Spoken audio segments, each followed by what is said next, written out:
Kuona snake wake hapo. Asa kapatikana. Sasa sikia. Mimi namba yake pesa ipoteza. Cha kufanya wewe nitumie namba yake.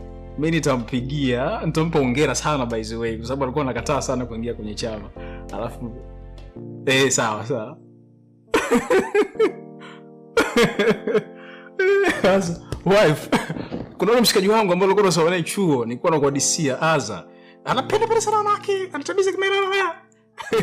Ndio jamaa anipigia simu hapa, ananiambia yule jamaa kuna kademo nikapata, akakatia mimba, kakamngangania, wazazi wake wakasema hapana umwachi. Ndoa ya mkeka. Hivi manyanya unanichukuliaje mimi? Unajua unanichukulia mimi sijui toy, sijui taila, sijui sijielewi. Yaani sijui unanionaje wewe?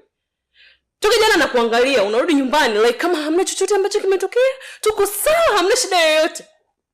Hivi wewe ni kweli ni wa kujichekesha, kunishirikisha kwenye mambo yako ya kucheka yani like kama mundani kuna amani hivi? Ngoja nikwambie manyanya. Unajua tuko ulivyonialishia kwamba kuna uwepo mwanamke mwingine kwenye maisha yetu.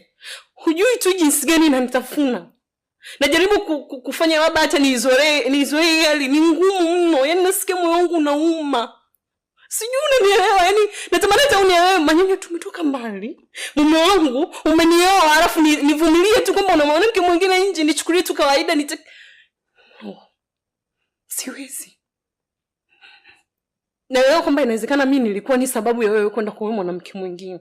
Inawezekana ikawa mimi ni chanzo. Lakini nilijuta manyanya. Nilikomba msamaha, uliona. Yaani sidhani kama naweza nikaripo haya. Nilijua baada ya yote tutasita Mungu, tutaishi vizuri humu ndani, utamsahau mwanamke lakini hapana. Hapana. Hivi unajua unanitengenezea nini manyanya? Unajua? Yaani naona kabisa naenda kubadilika.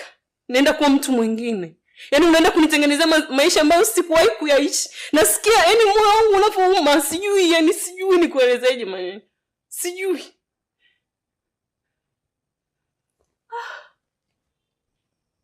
Mimi sidhani tena kama kuna kitu kingine chochote cha kuweza kudiscuss kuhusiana na hiyo issue. Kwa sababu kama ni jambo tayari limeshatokea na kama ni maamuzi tayari yameshafanyika. Kwa hiyo sioni kama kuna swala jipya ambalo linaweza likabadilisha kitu chochote kuanzia sasa hivi. Kizuri sasa wewe ni mtu mzima. Sometimes we have to accept the reality. Haya ndio maisha jinsi yalivyo. Haina haja ya kushindana na kitu ambacho tayari hauna uwezo wa kushindana nacho. Kwa maelezo hayo mimi sidhani kama naweza nikatetea chochote sasa. Kwa chochote ambacho utaamua kufanya kwa sasa hivi, wewe ni mtu mzima, sikufungi kamba, sikuzuii, you can do it. Lakini you must have to